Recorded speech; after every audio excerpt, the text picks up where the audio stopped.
Apesar do apelo de bolsonaristas por anistia aos envolvidos nos ataques do 8 de janeiro, aliados do presidente do Senado, Rodrigo Pacheco, afirmam que a chance dessa pauta avançar é quase nula. Até mesmo a oposição pondera que o tema dependeria ali de um apoio popular muito intenso. Senadores da base governista se colocam de forma taxativa contra o projeto de lei pró-anistia que foi apresentado pelo senador Hamilton Mourão. Afirmam que é preciso responsabilizar as pessoas que agiram contra a democracia naquele 8 de janeiro. Parte do grupo também aponta que o perdão seria encarado como um sinal de reprovação do Congresso pro STF, especialmente ao relator dos casos, que é o ministro Alexandre de Moraes. Essa parte defende a continuidade das investigações. Essa anistia apareceu muito forte no discurso do ex-presidente Jair Bolsonaro na manifestação aqui na Avenida Paulista nos últimos fins de semana. Depois disso veio então essa proposta, parte defende, parte bem contra, a possibilidade dessas pessoas serem perdoadas pelo que fizeram ali. Em que ponto você se posiciona, hein, Alan Gani? Olha, Evandro, eu me posiciono da seguinte maneira. Eu acho que essas pessoas elas devem ser julgadas de maneira individualizada e de acordo com os crimes que cometeram. Porque eu entendo ali que muitas pessoas, seguindo o voto de Nunes Marques, não cometeram um atentado contra a democracia, porque não entraram armadas, não tinham recursos, não tinham um plano efetivo para a tomada de poder, ocuparam espaço, vandalizaram. Então, eu sou a favor que elas sejam responsabilizadas pelo crime de vandalismo sem anistia.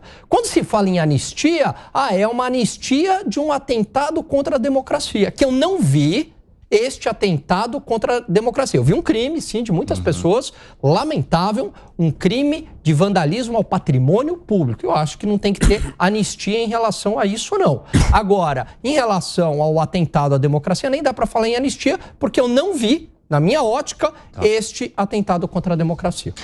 O Felipe Monteiro, a parte da oposição diz que isso demandaria muito apoio popular, E esse apoio, de certa forma, ele apareceu aqui na manifestação da Avenida Paulista ao ex-presidente Jair Bolsonaro. A gente viu ali mais de 10 quadras repletas de pessoas manifestando-se a favor das pautas apresentadas pelo ex-presidente, que vão desde as questões relacionadas às investigações contra ele até esses atos do 8 de janeiro.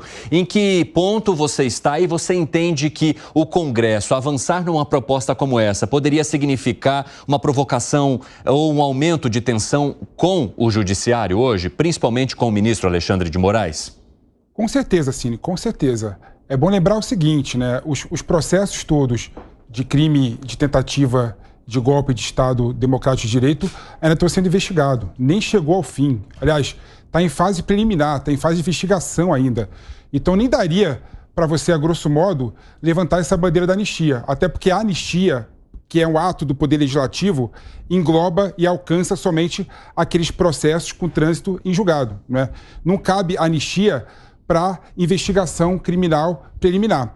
E quando o presidente Bolsonaro levanta essa bandeira na manifestação que teve na Paulista, que foi uma manifestação com amplo apoio popular, todo mundo que viu ali o que aconteceu na Paulista, não dá para negar que o presidente Bolsonaro é um presidente que consegue mobilizar as massas no Brasil. Mas não dá para você pegar essa bandeira que Bolsonaro lançou, considerando que há inúmeros processos que ainda estão sendo levados em consideração pelo Ministério Público e pela Justiça.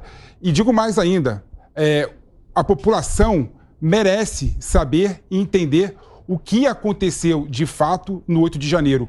O que aconteceu de fato após as eleições de outubro de 2022 para poder se posicionar a respeito. Então eu concordo quando a situação, quando o governo e parte da oposição entende que não há ainda apoio popular a uma medida dessa monta, A população merece saber primeiro o que aconteceu de fato, para depois poder se posicionar. E para você anistiar essas pessoas que cometeram possivelmente crime de tentativa de violação do Estado Democrático de Direito, você primeiro precisa entender o que aconteceu de fato para depois mobilizar a população toda. O senador Marcelo Castro trouxe uma fala nesse tema e eu vou contar aqui para vocês. Ele menciona o seguinte: nós somos o Supremo do Supremo, não faz sentido. É a justiça que deve entrar nesses detalhes de quem fez o quê. Atentou contra a democracia, tem que ir para os rigores da lei.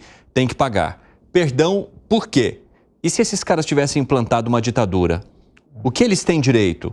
Contraditório, ampla defesa, juiz justo. Foi o que disse então o senador Marcelo Castro. Fala, Gustavo Segré.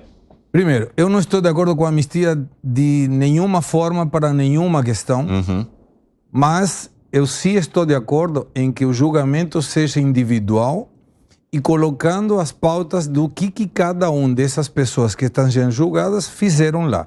Eu continuo não entendendo essa acusação de golpe de Estado, tentativa de ataque à democracia, sem armas, sem liderança. Não consigo, não entra na minha cabeça. E olha que investiguei, li todas as características dos golpes de Estados desde 503 a.C., que foi o primeiro, e todos concluem que tinha homens, jovens, fundamentalmente, não tem participação de mulheres e não tem participação de crianças, muito menos de pessoas que vendem pipoca, o algodão doce, nem cadeiras de praia numa tentativa de golpe de Estado. E a outra característica é o uso de armas, o que não se vivenciou nesse dia. Não tinha pessoas armadas e não tinha uma liderança que diga queremos que o presidente saia e eu sou o líder e eu vou ocupar esse lugar. Não tinha. Então, essa configuração de golpe de Estado é meio confusa do ponto de vista da história. Não estou entrando no mérito jurídico. E aí tem outra situação. Eu vi, por exemplo, pessoas, uma senhora, mãe de meninos, me parece que é de Santa Catarina, que ela teve uma pena de 17 anos de prisão, e ela estava aí e não pediu em nenhum momento que ninguém saísse, segundo o que ela manifesta, e a justiça deverá dizer se é verdade ou não, ela entrou, não me lembro em qual dos 3 poderes, para se proteger de pessoas que estavam na rua. Também, não sei se é verdade ou não, mas me parece que é uma pena muito elevada para uma pessoa que acabou com a vida dela, simplesmente por ir a manifestar. Sem armas, sem ter pedido que nenhum presidente saia e sem lideranças nesse ponto. E por outro, uma observação.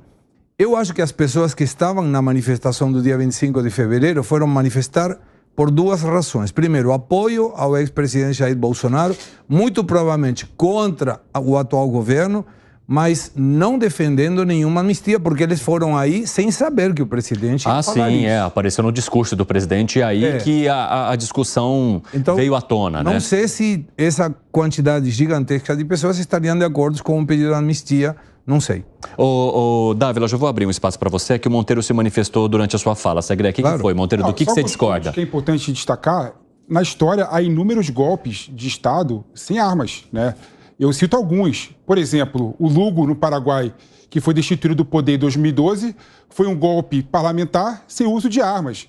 O que o Chávez fez na Venezuela, a gente fala que o Chávez ele é ditador, foi mudar a Constituição inúmeras vezes e fazer um plebiscito, um referendo, mudando para a reeleição infinita. E isso foi um golpe de Estado sem tanque na rua. Então a história está permeada de exemplos de golpes institucionais. Estamos falando de pessoas na rua. Sem uma arma, peraí. Nada. Ô Filipão, mas você está citando o caso, principalmente do Chaves, onde ele tinha o poder de polícia de fato.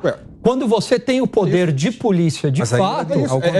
Não, mas você precisa... Concordaram comigo. Não, então, o que eu e o Segré aqui a gente está defendendo é o seguinte... Se você não tem o poder de polícia, o poder de arma, o poder de exército, uma força maior do que o poder constituído... E o poder legislativo. É isso, você não vai conseguir tomar o poder. Como é que era 2022? Você não consegue tomar o poder. Mas como é que era 2022? Quem tinha o poder constituído em 2022?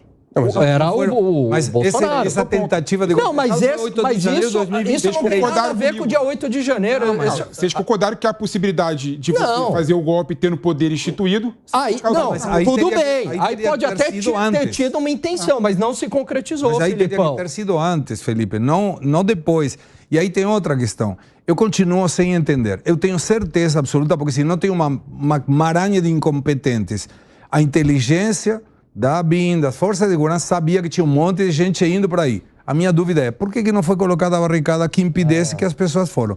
Se isso teria sido feito, não tinha ninguém invadindo nada, porque não teria chegado até aí. Fala, Luiz Felipe Dávila, em que ponto você está, como você se posiciona? Bom, vamos primeiro discutir anistia. Eu concordo com os colegas aqui que não pode ter anistia, primeiro porque o crime não está formalizado, e a segunda coisa é que a anistia se valer esse critério, teria que valer para outras coisas, outros atos de vandalismo que foram muito mais graves que o 8 de janeiro. A invasão de Black Bloc, MST, entrando, destruindo, sim, aí ameaçando as pessoas. Então, aí por que a anistia vale para um e não vale para outro? Então, não pode ter anistia por uma questão de dosimetria. Se você começa a dar anistia para um grupo de vândalo aqui, você vai ter que dar para um grupo de vândalo amanhã.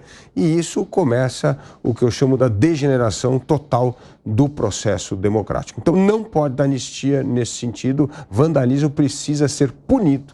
Agora, tem que separar, como todos os colegas bem disseram aqui, a vandalismo de golpe de Estado. O golpe de Estado não tem nenhuma tese provada, ainda mais em 8 de janeiro, quando o presidente Bolsonaro nem era mais presidente, quem já era presidente era o Lula, e não tinha acesso à arma e à movimentação das Forças Armadas. E segundo, tudo o que apareceu da própria tese de golpe de Estado mostra a irredutibilidade das Forças Armadas. As Forças Armadas se comportando como defensores da Constituição, do Estado Democrático de Direito e não como cúmplice de um golpe de Estado. Então, que isso pode ter sido uma fantasia de um grupo acelerado em torno do presidente, tudo bem, isso aí precisa descobrir, precisa ter a culpa formal e, evidentemente, se essa culpa, esse caso for levado a julgamento, precisa ser avaliado e aí sim podem ser processados, condenados, enfim, é outra história. Mas, assim, não há nenhum momento, em nenhum capítulo dessa nossa história, de envolvimento das instituições como cúmplice ou partícipe de um golpe de Estado. Então precisa separar as duas coisas. Então somos contra a anistia, a favor da condenação de tudo que é ato de vandalismo para não poder amanhã, quando virar o poder, os outros fazerem esse tipo de coisa e também ser beneficiado por tal gesto. E precisa ter muito cuidado quando se fala da palavra golpe de Estado. Não pode vulgarizar um termo extremamente perigoso num Brasil que tem uma história traumática de golpes de Estado.